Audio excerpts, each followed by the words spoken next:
Hey, what's up, guys? I realize the lighting is going to be terrible in this video. So just to show you uh, this important thing right off the bat, I'm going to use a flashlight. So this video is actually for a customer, and he's missing part of this. So I first of all wanted to show him how this assembly goes together. All right, we've got our front valve seal that goes in first.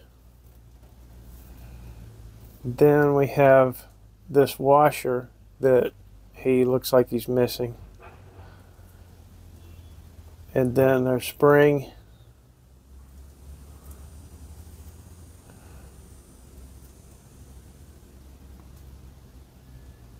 And then our valve.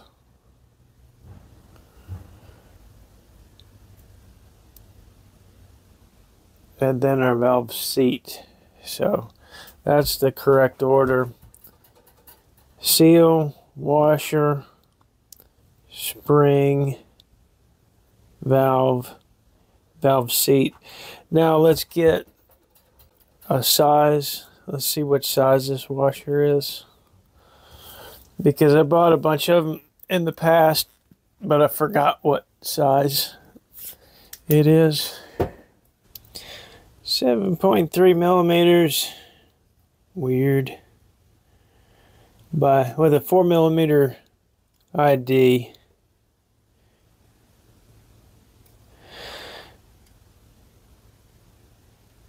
Can't find my calipers that do fractions for imperial, but this is some kind of metric deal.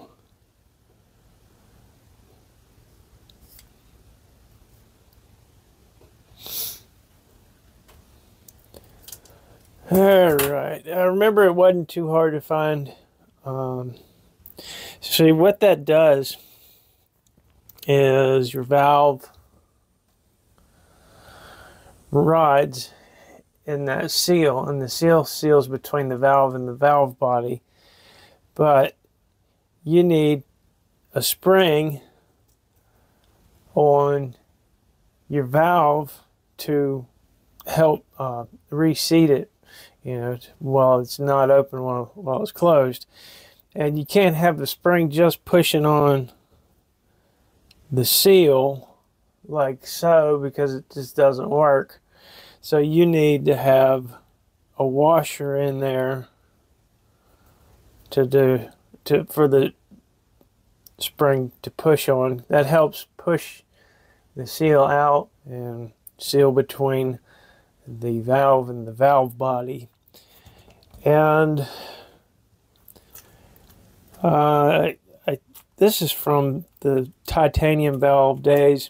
I've even found these washers in brass, because the titanium valves from back in the day, they galled really bad. So let's see. Let's just see which size this is.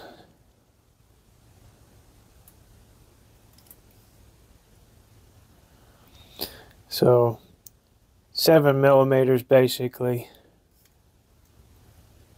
by 4. And these worked, and I bought them in steel too.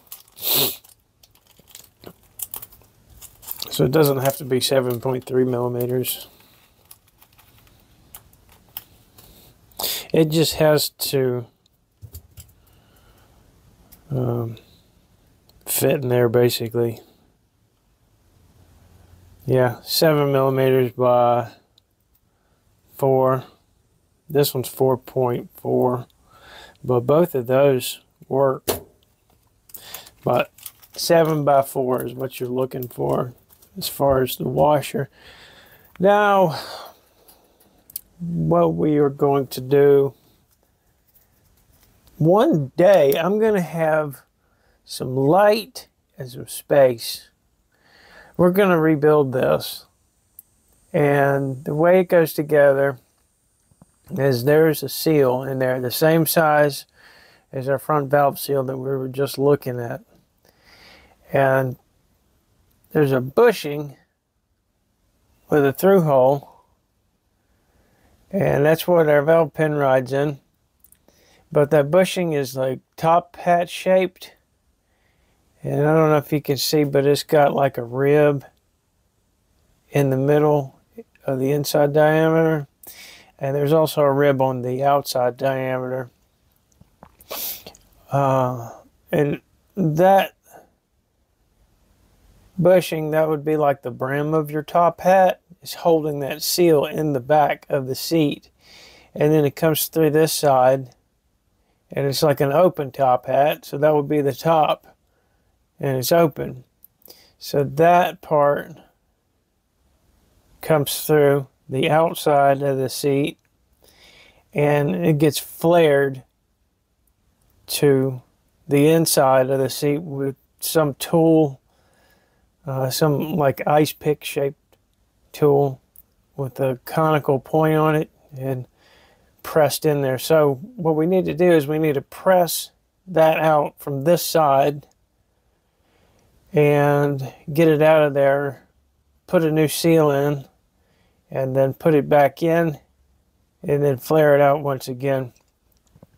Now, since we need to push on it from this side, I think what we're going to do is we're going to go ahead and screw it into a valve body, and then we're going to clamp the valve body in a vise, and then that will allow us to tap that out and hopefully not drop it on the floor into oblivion. So let me get set up for that. Okay, remember how I told you there was a rib on the inside diameter of that bushing? What we're going to try first is pop it out by hitting the inside of that. Now there's probably a metric punch that would fit perfectly to do it. I don't have a metric punch, so we're going to just wing it. And I realize you can't see very well, but this is just inside that rivet, pressing on that little rib.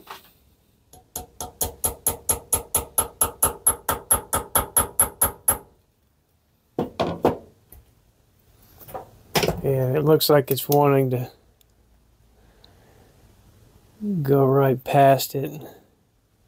So now what we're going to try is a punch that is larger than the outside diameter of that rivet, and punch it in from the inside. We're just going to go around.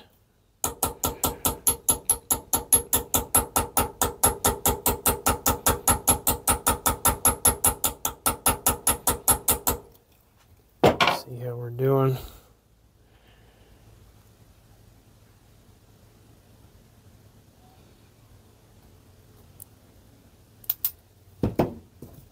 Okay, so now it's basically flat, flush with it.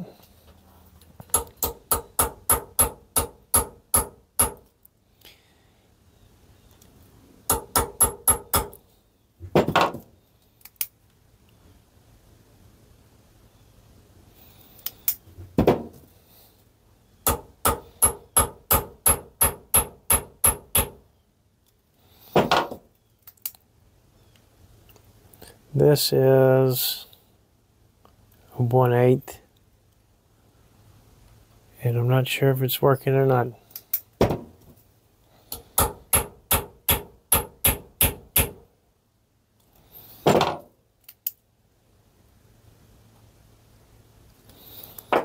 Let's go back to this one.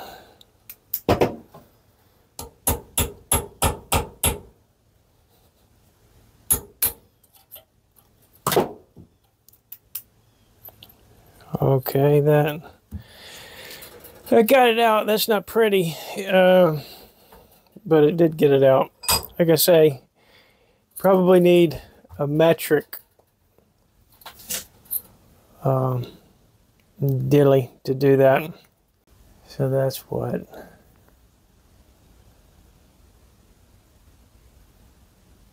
the bushing looks like. Now to get it off of this, I think what I'm going to do is sandwich it between a couple of pieces of wood in the vise.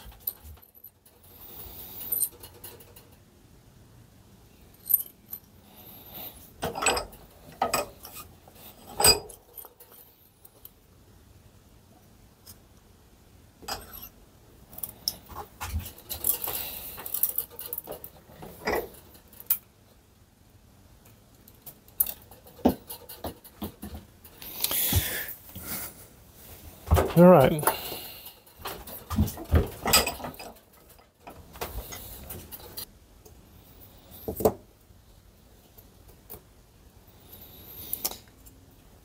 So there we have it.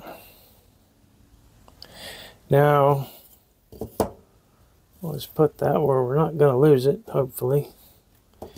And we can see our valve seat's now open to that seal.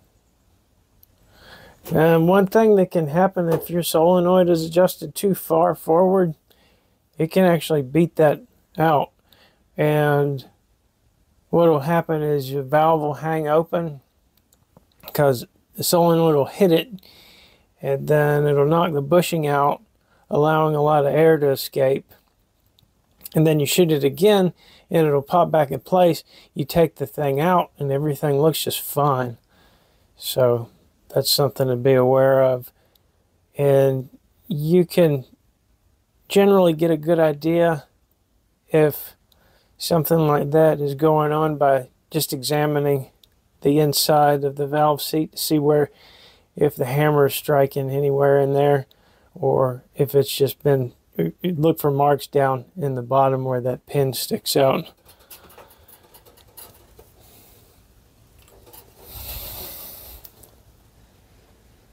So let's get him out of there.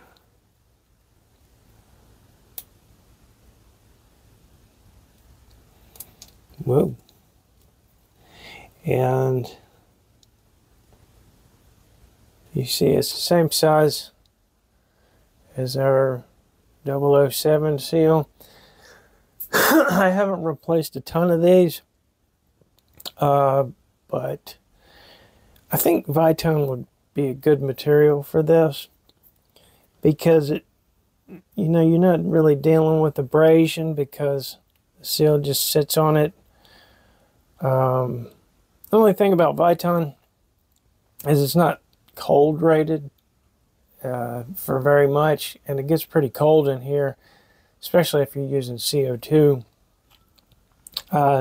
My go-to would actually just be the cast polyurethane, the 007 PU seal. So that's what we're going to put in here.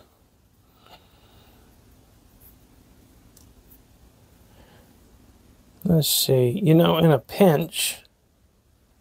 real pinch, you could probably flip this one over, stick it back in. Man, that thing is hard.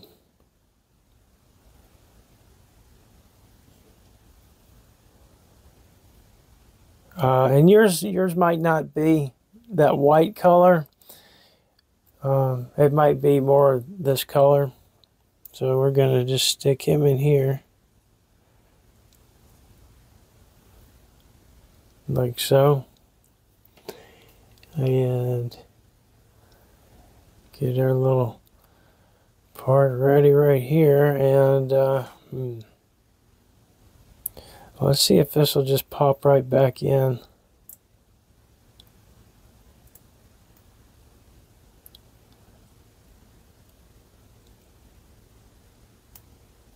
Tell you what, it's not feeling like it's wanting to go in. Wait a minute. Maybe.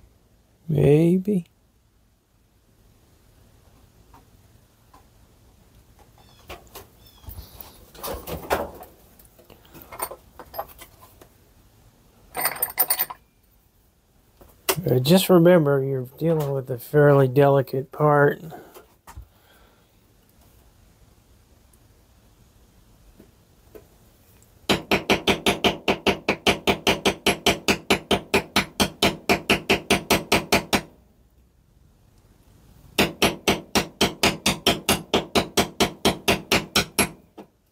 Yeah, it went in. Alright, now the design of that is going to prevent it from going in too far. So, as long as my punch isn't, as long as the head of my punch can fit in between this wall, I can get it all the way down in there. So you can tell that if you can see your seal after you've got your punch centered on it, then you're good to go. And I can feel it's bottomed out. Now, all we need to do is, well, here's the tricky part. Let's see. Is it tricky? No, it's not tricky because that's flush with the outside here. So we can just place this on a metal surface and then flare out our bushing. So let's see. Provided the flaring tool that we have isn't so pointy that it just goes down and bottoms out on our anvil in this case. And what would be ideal would be to have a hole drilled in this metal that we could position this over to then, that would only allow the tip, just the tip through the bottom there. But this, yeah, I think instead I've got something that'll work. Gonna use this scratch awl, and it's got pretty much the kind of point that we want to work with. You know, if not, put the right point on it. And guys, I realize that this is, you know, just a pretty haphazard video for this. Like I say, I don't do this a lot. Take it as a guideline for doing this yourself, because you know you've got your ideas about it. As long as you have a good solid understanding about how this thing works, how it goes together, you can run with it from there.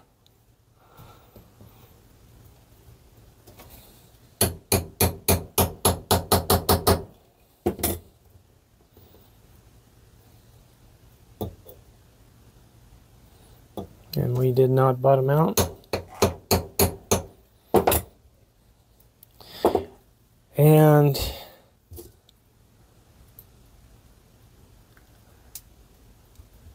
yeah, that is rebuilt. All right, later.